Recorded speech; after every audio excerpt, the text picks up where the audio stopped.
These are stories read by Visual Pony, who is on his 5-year mission to find amazing stories, discover strange crossovers, and read tales that no one has read before.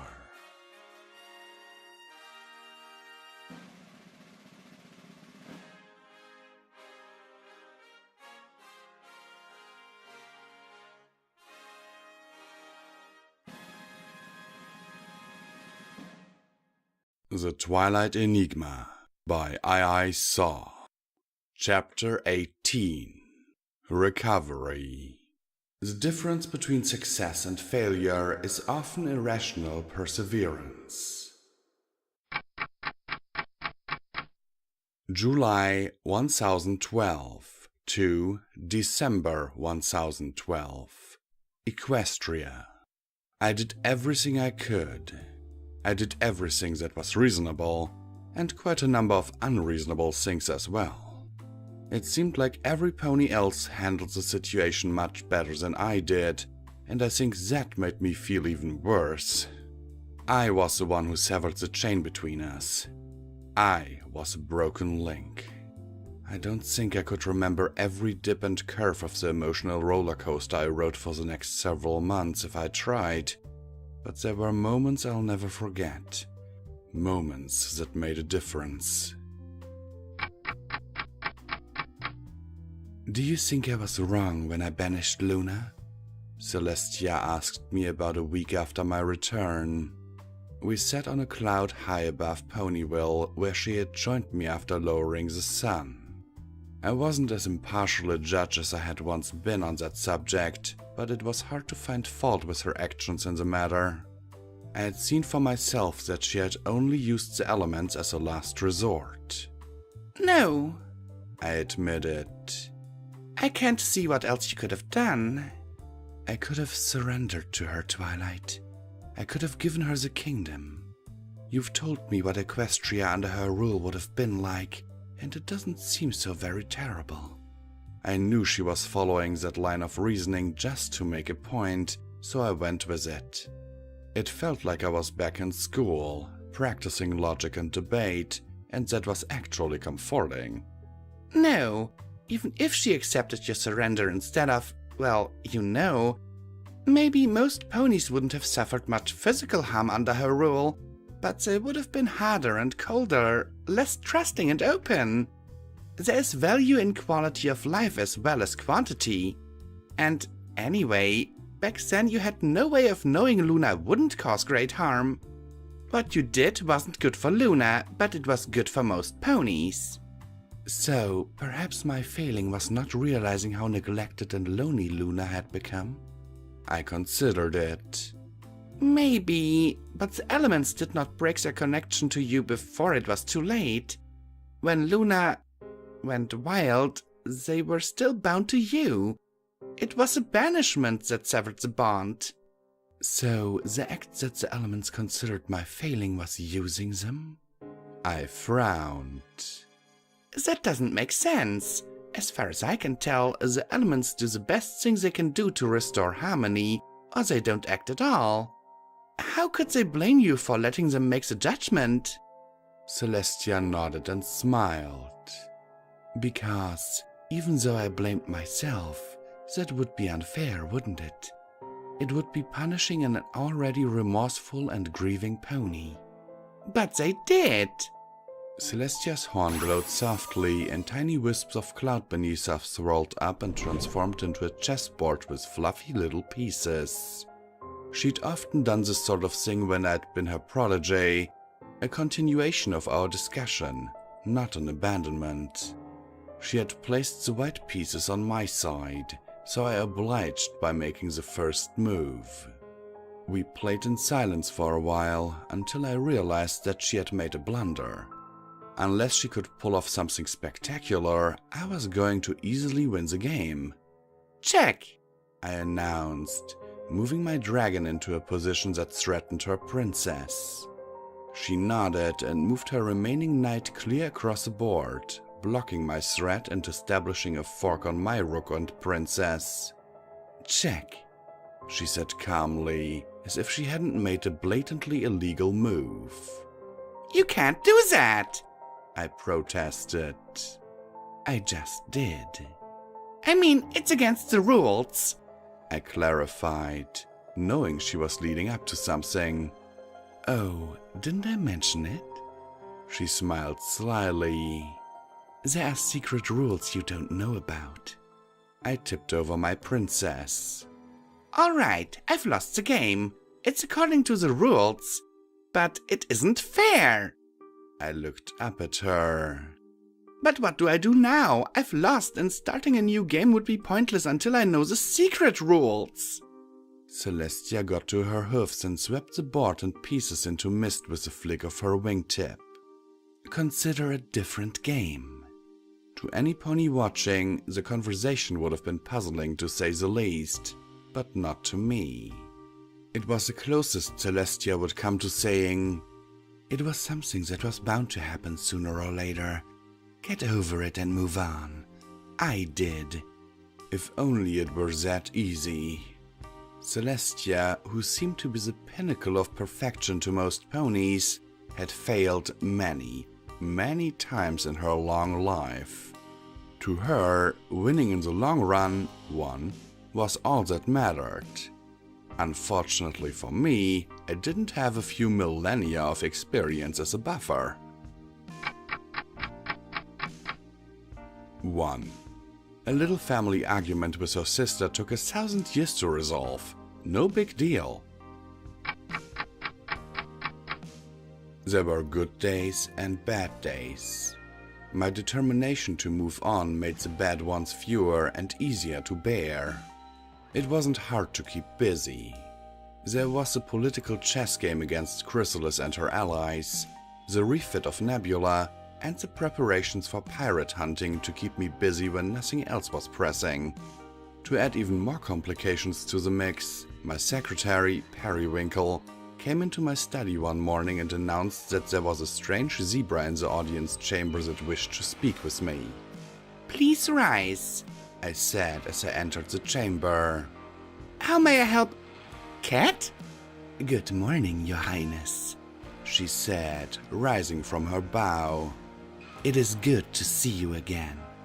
I really didn't think I needed more changelings in my life right then, but I found myself smiling anyway. We hugged and exchanged pleasantries, then settled in with some tea and snacks in a smaller side chamber that was much more cozy. "What brings you here?" I asked. "Queen Cherie sent me with information, an offer and a gift," she replied. "This is the information." She passed over a thick scroll in a leather cover and continued.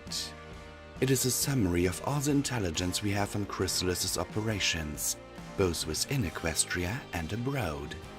I briefly skimmed the small, neat writing, taking care not to physically touch the case. Just that quick look told me that it contained invaluable information.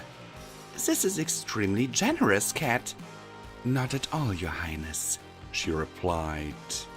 "We realize that if Chrysalis achieves her goal, our hive will be at a huge disadvantage, and Chrysalis is not the forgiving sort. Queen Cherie considers this a matter of survival." "Then what Cherie is offering must be an alliance above and beyond our current treaty." Cat gave a small nod. "A clandestine arrangement to our mutual benefit." "I will have to consult with Celestia and Luna about this," I told her. "But I think they will be receptive." "Of course." Cat nodded again. "And that brings me to the gift." Her zebra disguise dropped away in a flash of green fire. She lifted her right forehoof and placed it across her chest, bowing deeply. "I am yours to command." "Huh? You mean Cherie is offering me your services?" "More than that, Your Highness," she said, not rising from her bow. "Her Majesty is offering you me. If you accept, I will no longer be a subject of the Desert Hive." Your interests shall be my foremost duty, even should they run counter to those of Queen Cherie. I should have outright refused. It smacked of slavery. I said as much to Cat, and she said that service freely and gladly given couldn't be considered such. We went back and forth for a long while after that, and it all wound up with Cat being entered in the castle register as an employee with a set salary, benefits, and vacation plan. And unless we're in a formal setting, you should call me by my name, understood? Of course, Twilight Sparkle. It still felt weird. Technically, she was a servant or employee, but I couldn't really think of Cat as anything but a friend. After her refit, Nebula was taken out for a shakedown cruise. If all went according to plan, we wouldn't go back on the trade routes until spring, but there were several short-haul jobs we could take on in the meantime. I met Gudgeon at the airship docks in Canterlot and was surprised to find Fluttershy and Rainbow Dash already aboard. Well, Dash wasn't much of a surprise. She had joined Rarity in expressing eagerness to kick some pirate rump. I took her aside when Fluttershy went topside to inspect the copula. Do you think you should have brought her here, Dash? It's gotta be dredging up awful memories for her. Dash rolled her eyes. She's the one who insisted, Twi. She was all, they just don't understand her like I do. And they won't talk to her the way she likes. She's really nutso about it. Alright, but keep an eye on her and make sure she's doing okay, would you?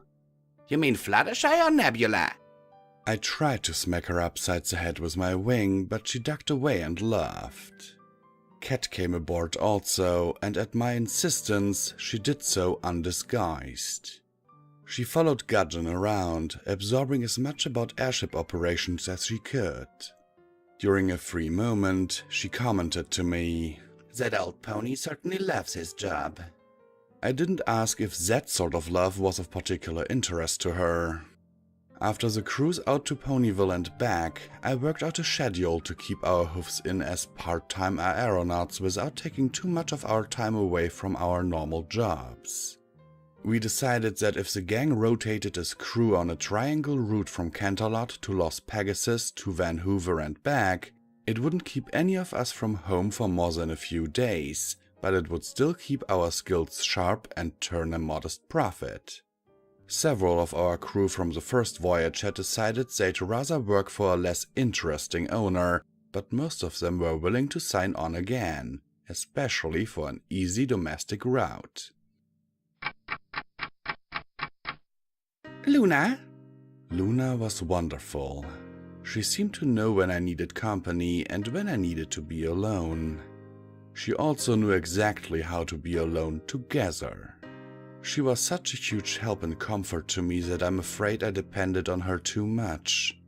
I was so wrapped up in my own situation that I really didn't pay enough attention on how she was feeling.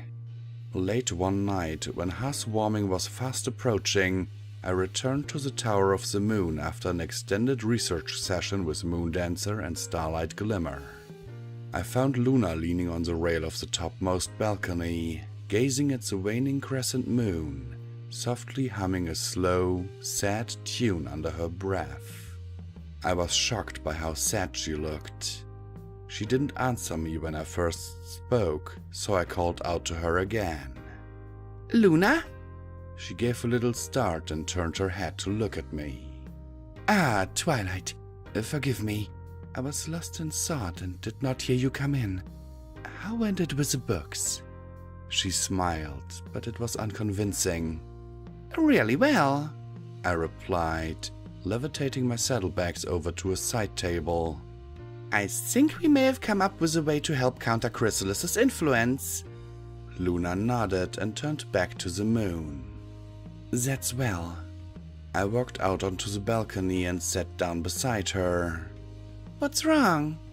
She didn't answer right away, but eventually dropped her gaze and said, "Naught but a little melancholy. Perhaps 'tis the season." I leaned over and kissed her cheek. How can I help? She put a wing over my back and leaned her cheek against mine. Just be with me. Maybe it was true. Maybe it was her comforting me again. I wasn't sure. What were you singing when I came in? Her eyes widened a bit. Oh, that? 'Twas nothing. An old tune that came to mind. Will you sing it for me? Luna shook her head. 'Tis a sad song of winter, not one to lift the spirits. We can be sad together, I said, only half kidding, and nudged her. She arched her neck and turned her head so that she could look into my eyes. After a moment, she said, Very well, and began to sing. Winter walkers all my care, now his leaves waxes bare, of the sick and mourn there, when I had come in my thought, of this world is joy, how it goes to naught. 2. 2. Winter awakens all my sorrow. Now the leaves grow bare. Often I sigh and mourn sorely when it comes into my thoughts of this world's joy, how it all goes to nothing. Well, I'd asked for it. It was a sentiment that had been weighing heavily on my mind lately. Thankfully, she stopped after the first verse and we held each other tightly and cried on each other's necks. Weirdly, we both felt a little better after that. And that was what made me look back on my actions of the last few months with a critical eye. I didn't like what I saw. I decided it was time to buck myself into shape, and the first thing I was going to do was to make sure all of my friends knew how much I appreciated and valued them, particularly after all they had put up with from me. I worked my tail off in the next week, and it was kind of amazing how happy every pony seemed to be. And it wasn't just the visits, presents, and helping hooves. I think it was relief on their part that I seemed to be coming out of my funk. And then there was Luna. I thought long and hard about our relationship and came to a decision. I made a plan, and the first step was a visit to the Canterlot Conservatory of Music. On Housewarming Eve, I arranged to be with Luna when she ushered in the night. Afterwards, we lingered on the balcony to admire the lanterns, strings of colored lights, and decorations in the city below. Oh, look! I said as nonchalantly as possible. There's a group of Corollas in the lotus garden. We shifted over to watch the dozen or so ponies arrange themselves facing the tower. Luna shot me a questioning glance, but I pretended not to notice. As soon as they began to sing, it was obvious that they weren't amateurs, and what they sang certainly wasn't a traditional carol. Regal beauty grace our land, noble power pure and grand, fleshless shadow crowned with the night, darkness flowing bearing starlight.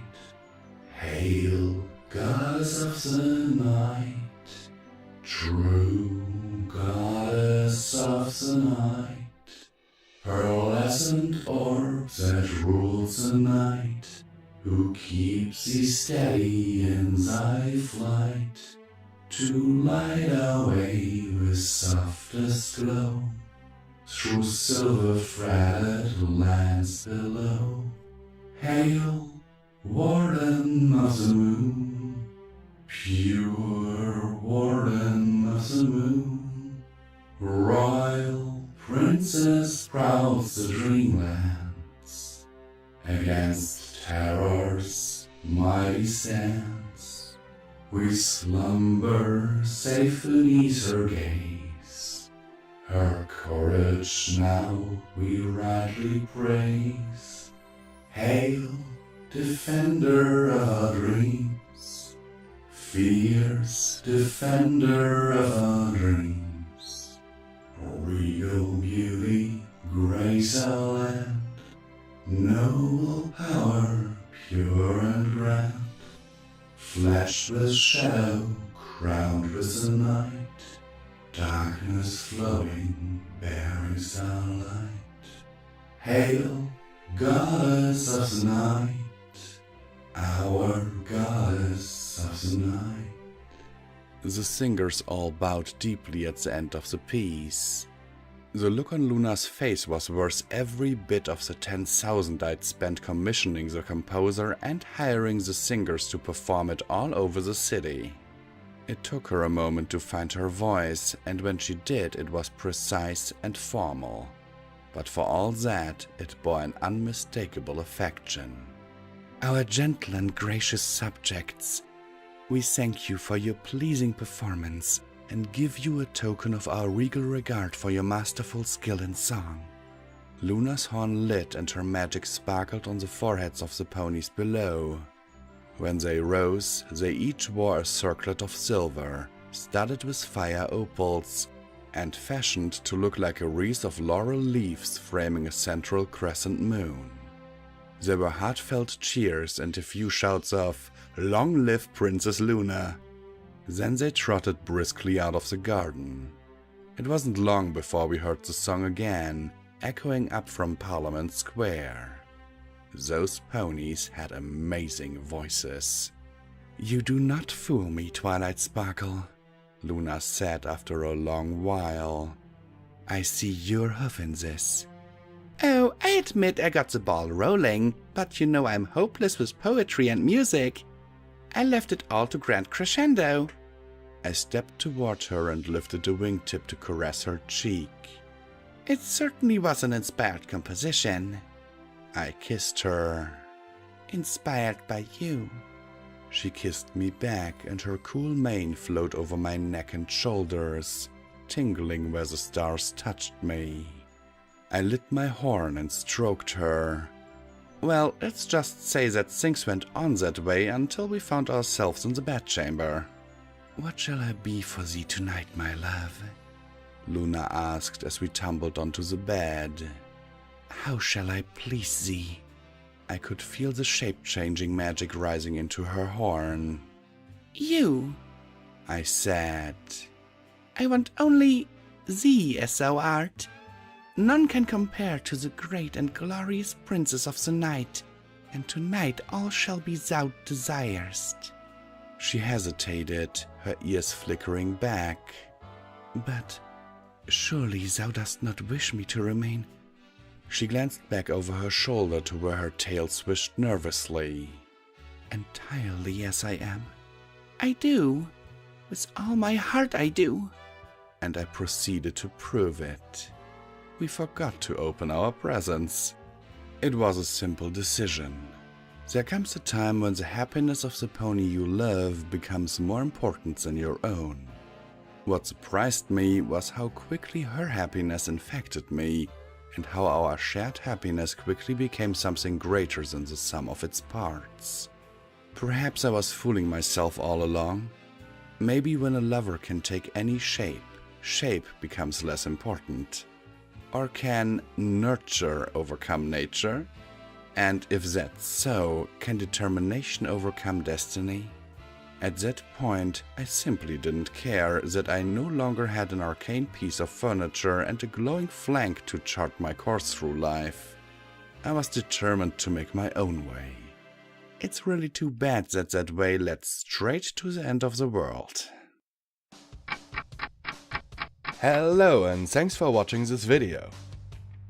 If you liked it, please hit that like button down below, since it really helps me out in the YouTube algorithm. And if you haven't already, why not subscribe to my channel? If you want to support the channel and all the content that I create, you can do so via Patreon at patreon.com/visualpony. The link is in the description. If you want more of my content, why not visit my website where I have everything organized into neat little categories. The address is visualpony.de. Here you can find all the information about upcoming releases and stories that are still in production. And now I'm signing off, my lovely viewers. Visual Pony